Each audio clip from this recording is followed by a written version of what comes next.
अस्सलाम वालेकुम। आप देख रहे हैं मुबशर लुकमान यूट्यूब चैनल। मेरा नाम मुबशर लुकमान है और बहुत ही एक अफसोसनाक वाक़या आज सुबह को इस्लामाबाद में हुआ है जब हमारे सीनियर कोलीग और ऑनलाइन न्यूज़ एजेंसी के रुए रवा मोहसिन बेग को पुलिस ने, FIA ने और एंटी टेररिस्ट स्क्वाड ने उनके घर से आके उठाया। अब ये सारी जो चीज़ है इसमें अजीब अजीब किस्म की वीडियोस भी आ रही हैं सोशल मीडिया पे और ख़बरें भी आ रही हैं और मैंने देर से वीडियो की इसके ऊपर दूसरों की निस्बत, क्योंकि मैं कुछ इन्फॉर्मेशन ले रहा था। पहले उनके घर से किसी से रब्ता नहीं हो रहा, तो मैं उनके करीबी एक दो दोस्त जो उनके साथ इस वक्त वहाँ पे करीब थे और जो गालिबन थाने के अंदर मौजूद हैं, उनसे मैंने पूछा और मैंने सारी इन्फॉर्मेशन ली, क्योंकि क्लटर इतना ज़्यादा आ गया कि एक बात ये हो रही है, एक बात ये हो रही है, तो हर एक जो है उसके ऊपर लड़ाई झगड़ा करना शुरू हो गया कि मैं सही और मैं सही। तो इसमें ये पता चलना चाहिए कि क्लटर को हटा के कि एक्चुअल सूरत हाल क्या है और क्या हुआ। और ये जो सारी चीज़ है ना, इसके 3 डिफरेंट एस्पेक्ट्स हैं। ये बल्कि आप 4 डिफरेंट एस्पेक्ट्स कह लें। और इसमें कोई एक बात जो है वो पूरी तरह एक्यूरेट या सही नहीं है। सबसे बड़ी बात यह है कि आप ये देखें कि अगर एक जर्नलिस्ट जो इस्लामाबाद में रहता है, जो F8 में रहता है और जो हाईली कनेक्टेड है और इस्लामाबाद में हर एक उसको जानता है और पाकिस्तान में जानते हैं उसको लोग, और एक उनका सोशल वैल्यू है, एक उनकी सोशल रिस्पेक्ट है, तो आप ये सोचें कि अगर एक जैसे वीडियो में आया कि उन्होंने एक पिस्तौल उठा ली, तो वो क्या वजह हो सकती है। यानी वो कोई बच्चा तो नहीं है जिसको ये नहीं पता कि ये इसकी क्या रेमिफिकेशंस हो सकती हैं। वो कोई नाबालिग नहीं है कि जिसको ये ना पता हो कि अगर मैं किसी को मारता हूँ, कोई वर्दी में है, या मैं कोई फायर अगर करता हूँ तो उसका क्या आफ्टर इफेक्ट मेरे ऊपर हो सकते हैं। तो यानी और वो कोई 19 साल का, 20 साल का, 25 साल का नौजवान नहीं है जो फरते जज्बात में बहक जाए वहाँ पे आके और वो कहे कि ऐसी की तैसी मैं मौला जट बन जाता हूँ।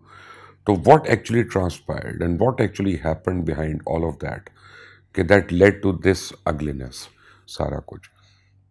पहले मैं आपको मोहसिन बेग के मतलब कुछ बता दूं उन लोगों को जो उसको जानते नहीं, कि वो हमारे तो बहुत अच्छे दोस्त हैं, लेकिन और ये आई एम श्योर कि प्राइम मिनिस्टर इमरान खान भी मेरा वीलॉग सुनेंगे तो उनको भी याद आ जाएगा कि जब इमरान खान के लिए बनी गाला बंद हो गया था और वो अंदर बंद थे उसके, और हर उसका जो एक्सेस थी उसकी बंद थी और मीडिया को अंदर नहीं जाने दिया जा रहा था, उनकी बात नहीं सुनने दी जा रही थी, तो मैं और मोहसिन बेग वो थे कि क्योंकि मोहसिन बेग पिंडी और इस्लामाबाद के रास्तों से वाकिफ़ हैं और उन जगहों से, तो हम दोनों बनी गाला के पीछे की पहाड़ी से एक पगडंडी के अंदर से रास्ता बना के हम वहाँ से जाते थे और हम बनी गाला में इमरान खान को मिलते थे और जो भी वो बात उन्होंने मीडिया को करनी होती थी वो बाहर लेके आते थे और सबको हम ब्रीफ भी करते थे। तो मोहसिन बेग ही थे कि मैं और मोहसिन बेग जब धरने में हम लोग होते थे वहाँ पे, और आप बड़े लोग आपको बताएंगे कि धरने में किस किस ने खाना दिया और किस किस ने क्या दिया, तो आपको उसमें कई ऐसे जाने पहचाने नाम भी नज़र आएंगे जो आज बज़ाहिर आपको लगेगा कि PTI की मुखालफत कर रहे हैं और PTI के ख़िलाफ़ आवाज़ बुलंद कर रहे हैं।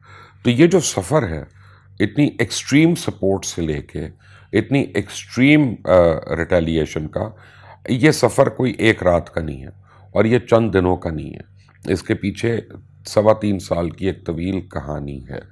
अच्छा, आप जिसको चाहें उसको आप रगड़ा मार दें और आप रियासत हैं और रियासत जो है वो अल्टीमेट ताकतवर होती है और रियासत जो है उसके आगे कोई आदमी आँख नहीं उठा सकता। कोई और चीज़ तो बड़ी दूर की बात है, सर उठाना या असला उठाना। भारत रियासत जो है और उसके हक़ भी होता है रियासत का कि वो अपने कवानीन को इम्प्लीमेंट करने के लिए, मुरव्वजा कवानीन को नाफिज करने के लिए वो ज़ोर का भी इस्तेमाल कर सकती है, ज़बरदस्ती का भी इस्तेमाल कर सकती है, इसमें भी कोई दो राय नहीं है। लेकिन यहाँ पे क्या हो रहा है, यहाँ पे ये समझने की ज़रूरत है कि एक साइबर क्राइम की एक रिपोर्ट होती है और उसकी वजह से FIA का कहना है कि वो गए वहाँ पे और उन्होंने मोहसिन बेग के घर जाकर उन्होंने कहा कि जी हम आपको अरेस्ट करने आए हैं। अच्छा, ये एक बड़ी अनयूजुअल बात है कि इतनी लार्ज उसमें तादाद में पुलिस या FIA और एंटी टेररिस्ट स्क्वाड ये लोग जाएं वहाँ पे। मेरे साथ हुआ है, अभी 2 हफ्ते पहले की बात है। और ये जिस थाना मरगला के तहत ये सारी कार्रवाई हुई, इस थाना मरगला में भी हो चुका, मेरे साथ हो चुका। बल्कि मैं आपको 2 हफ्ते पहले की बात बताऊँ कि मेरे एक अदालत से नॉन बेलेबल वारंट निकल आए। तो एसएचओ के मुझे फ़ोन आए बार बार। उन्होंने कहा आपकी जनाब नॉन बेलेबल वारंट है, हमें जज साहब ने कहा है कि आपको अरेस्ट करके उनके सामने पेश करना है, तो अब आप बताएं क्या करना है। मैंने कहा आप मुझे बताएं कौन सी डेट है जिसे पेश होना है। तो उन्होंने कहा कि जी ये परसों की डेट है।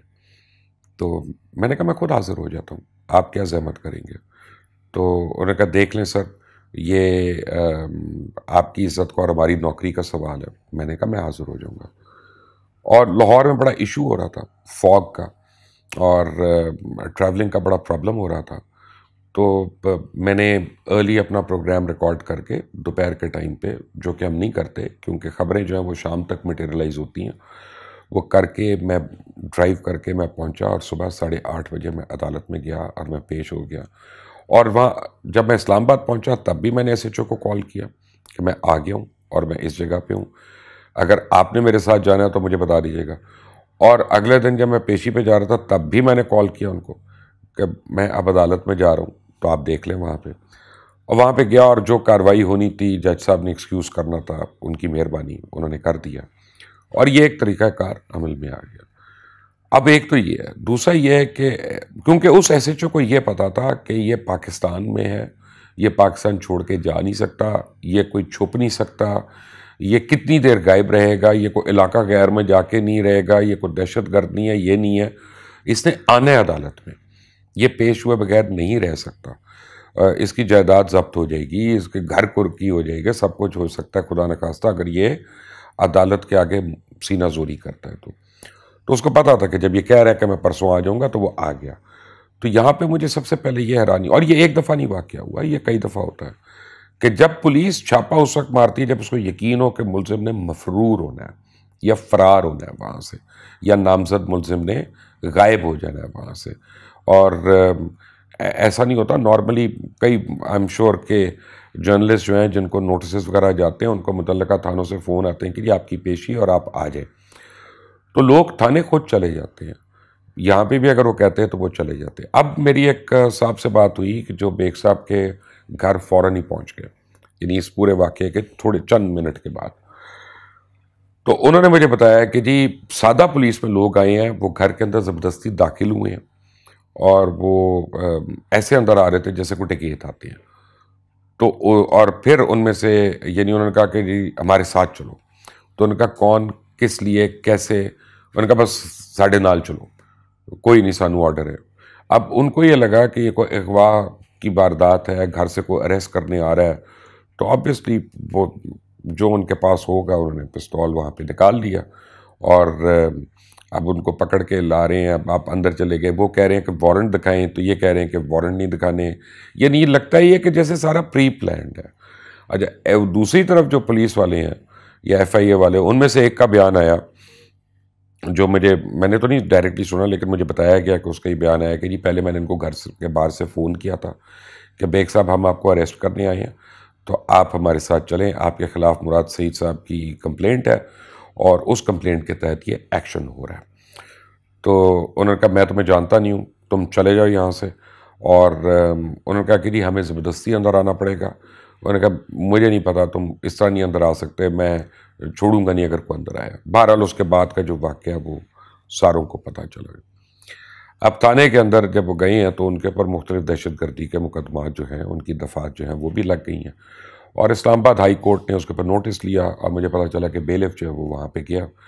और जब बेलिफ गया तो उसको बिठाया गया मरगला थाने में कि आधा पौना घंटा, ताकि जब तक पर्चा पूरा कट ना जाए, और फिर बेलिफ से रिसीव किया गया। अब वो थोड़ी देर में I am sure high court में पेश होंगे और हाई कोर्ट जो है वो सियाको सबाक का जायज़ा लेगा। लेकिन सवाल ये पैदा होता है कि साइबर क्राइम विंग में अगर कोई कंप्लेंट होती है तो पहले तो साइबर क्राइम विंग में क्यों हो रही है? क्योंकि मोहसिन बेग पे ऊपर जो इल्ज़ाम है मुराद सईद के ऊपर बात करने का, वो तो एक टेलीविज़न चैनल के ऊपर, न्यूज़ वन के ऊपर उन्होंने ये बात की। तो क्या ये भी साइबर क्राइम विंग के अंडर आता है? मुझे अभी इसका पता नहीं, मैं कुछ वकीलों से पूछ रहा हूँ इसके मुतल्लिक, वो मुझे इसके ऊपर बता सकते हैं कि क्या ये भी उसी के अंडर आता है, उस ज़ुमरे में आता है कि नहीं आता।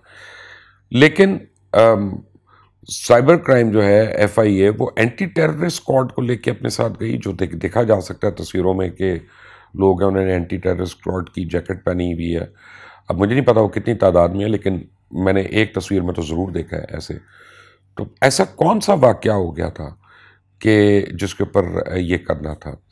अब आई एम श्योर मुराद सईद साहब ने कंप्लेंट की है, उनकी अपनी कंप्लेंट होगी। मुझे नहीं पता वजह कंप्लेंट क्या है, लेकिन मुझे पता चला कि कोई टेलीविज़न चैनल पे कोई प्रोग्राम के दौरान, गरीदा फ़ारूकी साहिबा के प्रोग्राम के दौरान को इन्होंने कमेंट दिया, कोई किताब का हवाला दिया, उसके ऊपर काफ़ी जो है वो बैक एंड फोर्थ बातें होती रहीं। अब कल फ़ारूक हबीब की एक प्रेस कॉन्फ्रेंस आई थी और उसमें उन्होंने बड़ी तफसील से बताया कि जी जब गरीदा फ़ारूक के ख़िलाफ़ या आसमा शराजी के ख़िलाफ़ या इन लोगों के ख़िलाफ़ जब कैंपेन्स चलती हैं और ट्विटर पे टॉप ट्रेंड भी बन जाता है, तो वो लोगों का रिएक्शन है जी हम उस पर कुछ नहीं कर सकते। अब ये एक बड़ी फ्लिमसी सी बात है कि आप सिर्फ उन लोगों के ऊपर साइबर क्राइम को लागू कर रहे हैं कि जो आपकी गवर्नमेंट को क्रिटिसाइज़ करते हैं या आपकी गवर्नमेंट की पॉलिसीज़ को क्रिटिसाइज़ कर रहे हैं, या जिनसे आपके मिनिस्टर या कोई एक मिनिस्टर जो है वो रैटल होता है, और दूसरी साइड को आप तक़वियत दे रहे हैं कि नहीं ये तो बिल्कुल इनके साथ जो भी हो रहा है वो जायज़ हो रहा है, भले इनको गालियाँ दी जा रही हैं, भले इनके साथ गलीज़ ज़ुबान इस्तेमाल की जा रही है। अच्छा, इस हुकूमत के अंदर हम ये देख रहे हैं कि पिछले 3 साल के अंदर अब बहुत तादाद हो गई है सहाफ़ियों पे तशद्दुद की। 2 दिन पहले आपको पता है IB ने जो इकरारुल हसन के साथ किया, मेरी इकरारुल हसन से बात भी हुई और उस बेचारे से तो बात भी नहीं हो रही थी। जितनी बुरी तरह उसको टॉर्चर किया गया, जितनी बुरी तरह उसकी टीम वालों को टॉर्चर किया गया। और ये तो ARY चैनल है, ARY चैनल का वो फ्लैग बेयरर एक एंकर है।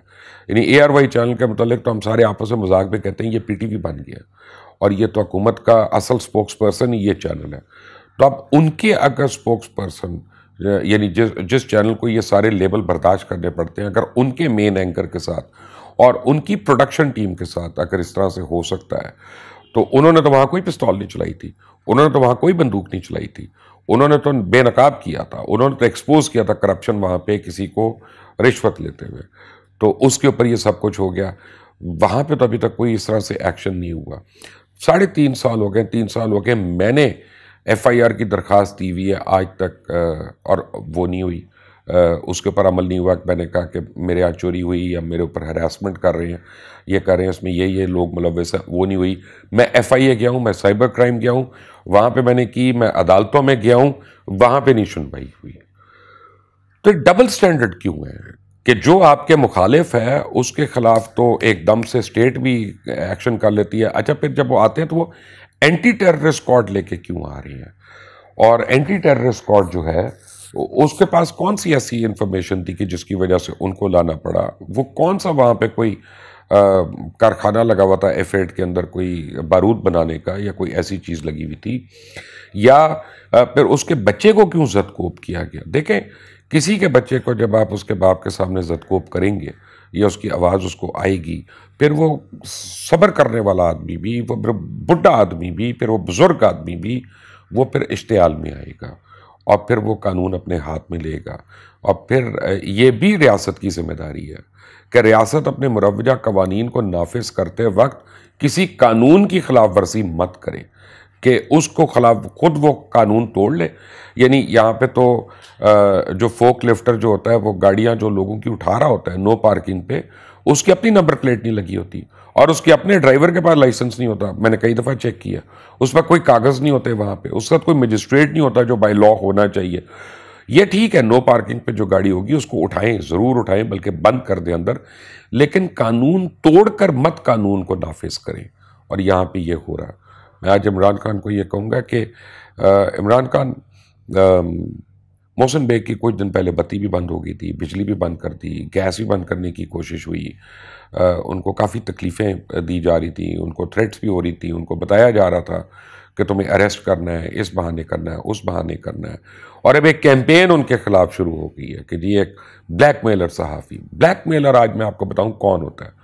ब्लैकमेलर वो होता है, वो कहता है कि अगर ये काम ना किया तो मैं ये करूँगा। वो ये नहीं होता कि जो आपको तनकीद कर रहा होता है, ब्लैकमेलर को फ़ायदा उठाने की बात कर रहा होता है। वो कौन सी चीज़ है जो मोहसिन बेग ने फ़ायदे के लिए मांगी, वो भी बता दें। और वो भी बता दें सारों को आज कि जो मोहसिन बेग ने फ़ायदे दिए इस हुकूमत को, इस हुकूमत में वज़ीरों को, खुद प्राइम मिनिस्टर को, कि उनके क्या ताल्लुकात थे, उनके क्या रवाबित थे, उनमें इतना यू टर्न कैसे आ गया, और वो कौन कौन से सहाफ़ी हैं कि जिनके साथ ये यू टर्न आया। तो एक नहीं, दो नहीं, तीन नहीं, क्या सारे के सारे लोग गलत हैं? ये सोचने की बात है, ये लम्हा फ़िक्री है। कानून तो इंशाअल्लाह इस मुल्क में हरकत में आएगा, और आए मुझे यकीन है कि मोहसिन बेग को और उनके अहल खाना को इंसाफ मिलेगा।